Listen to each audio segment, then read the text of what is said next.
ஜோதியே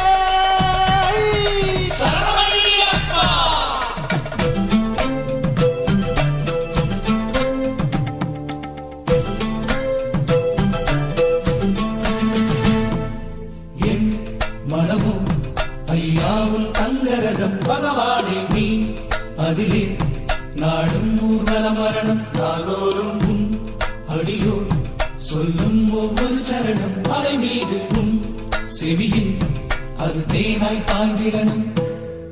தக தக தக தக தக தங்க கூரை அணிந்தாலும் துளசி மாலை அணிந்தாலும் ஐயனோ சபரிமலை மேல் இருப்பது தியான நிலை. அலை அலை அலை அலை கடல் போல பொங்கி வழிந்தாலும் பக்தர் பொங்கி வழிந்தாலும்